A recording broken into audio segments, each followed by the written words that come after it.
Okay, we sneaked into one television of Malta and we ran over three famous people of the Eurovision Song Contest. We know Thea Garrett from Eurovision 2010. We do the lady first. Lynn Chircop, is that the way to say it? Chircop. She sang in 1997. 2003. No, 2003. Yes. And you was at the I was 1995 back in Dublin. Back in Dublin. Yes. Let's start with Lynn. What are your experiences from back then? Memories, good memories. It's a very nice memory. First of all, to represent Malta, your hometown, your home country. So it's a nice experience to be on stage when you know that millions of people are watching and your country is there to support you those 3 minutes. I mean, it's a very exciting experience and I would do it again if I had a chance. That was my question, would you do it again? So that was the answer. What do you do these days? I work on a TV station, I produce and I sing songs, but I mainly sing live. I'm a live musician and a live singer, so I tend to go to venues where I can sing live and even on TV programs. In Malta or In Malta? also you're going abroad? I did, yes. Concerts, I sang at the Royal Albert Hall in England and I sang in different concerts when Cliff Richard came and other artists came. And I had some other occasions where I could go and sing in festivals abroad, yes. It was just really nice to see the recap on television. You were doing a show for Eurovision Box and it's really nice. That doesn't give you goosebumps?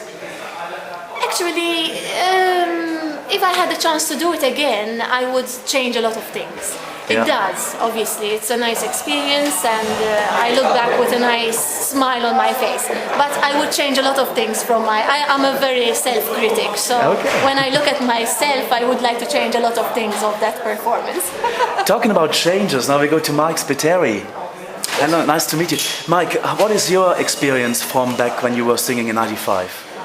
Well, the experience was like, I mean, we enjoyed it all. I mean, going back to Johnny Logan days, you know, and back to do the point in Dublin. It's a hell of an experience. I mean, it's different nowadays because venues are different. And I remember at the time, 1995, we still have the live orchestra. So the whole concept was different, you know. It was more of a challenge because, you know, life is life. You can't go wrong, you know what I mean? But yes, Eurovision, it's a hell of an experience for me. I mean, it was good. I've enjoyed it all the way. You were part of the delegation or I was for 5 years. And would you take over that job again? Yes. What would you change in the Malta selection? The strategy. Strategy? The whole strategy. I mean, we need to change. Okay. Again, from Lynn's change to your change, now to Thea. Thea, good to see you again. I am all changed. No bird behind her this time, but you have changed fantastically, longer hair. Of course, you have been just a couple of years ago, but what is your impression of the songs for this year's Maltese national selection? Well, as everyone would have, I have a couple of favorites this year. I had the opportunity to listen to some of them, and of course, I do have my favorites as well. Can we know them? Why no? Let's let the people decide. Okay.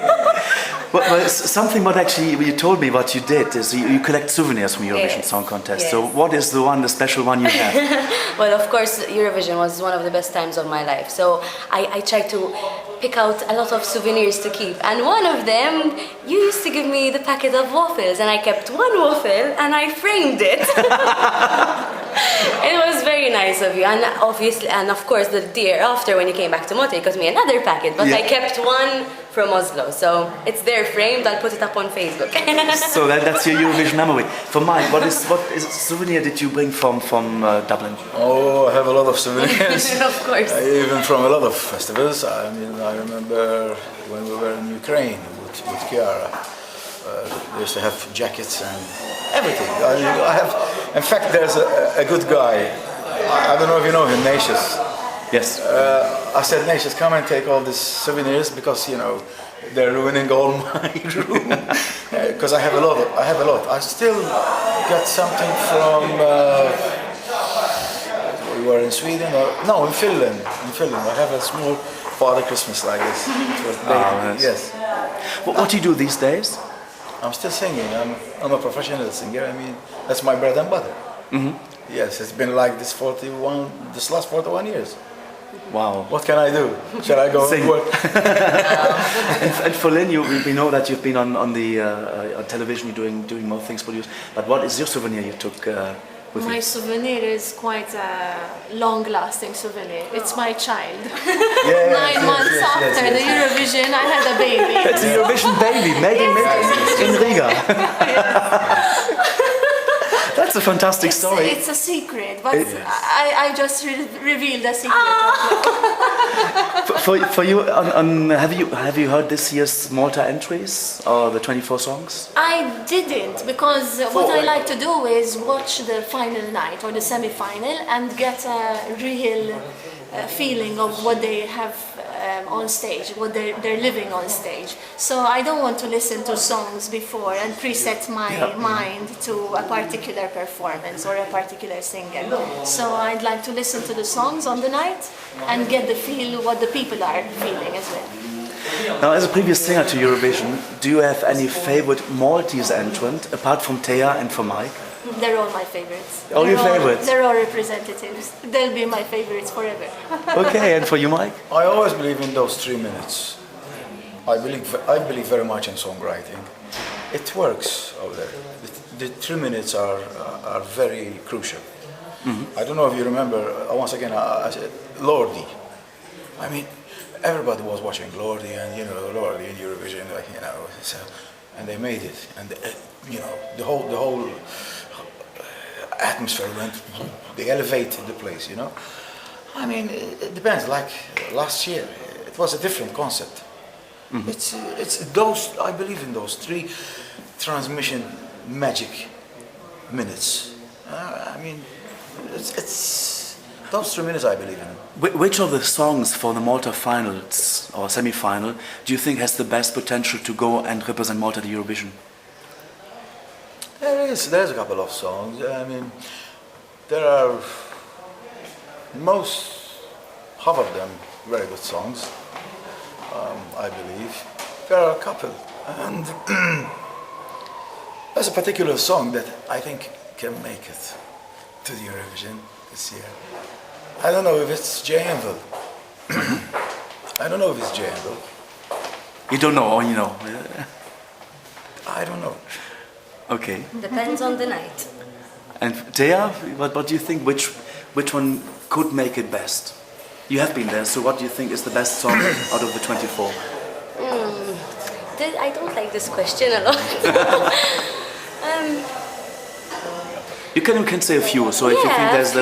I mean, I honestly I haven't heard them all, but I've heard Claudia's song, which I think is one of the most beautiful songs she's ever had. I heard Johnny's song. I liked also Richard Edwards' song. Deborah C's song I liked as well. The melody was very catchy. I remember more. I heard a few. There are a bit more. Well, there are a lot of them. And Annalisa Lou's song was nice as well. It was very catchy. Whoop It Up this year. Lawrence Gray's song I liked. In Your Eyes, it's very sweet. It's a nice song. Might as well I mention them all because they're too much. Too many. I mean, every year we improve. We improve the songs exactly. That's why there are so many. I mean, but those 3 minutes are very exactly. crucial. That they have to impress the people in this time. Those 3 magic minutes, the transmission and everything, it works. It's a strategy. It's the song. It's how you elevate the song. Those 3 minutes work. But do you think that Eurovision is going the right way with so many countries in? I don't know if it's Eurovision. It's still Eurovision nowadays. I mean, it's more like a karaoke It's a fantastic way to promote and market your country and your culture, and it's a very good exposure for the artist as well. Of course. And but that's why the 3 minutes are crucial, because it's either they make you or they break you. That's it. So the artist has a lot of responsibility towards his country and towards himself, his career. So it's very important. It's been very nice to talk to you. Thank you very much for all of you. I wish you good luck for Well, thank you very your much. professional future and for taking the time. Thanks very You're much. very welcome in Malta, by the way. Thank you. Keep on rocking.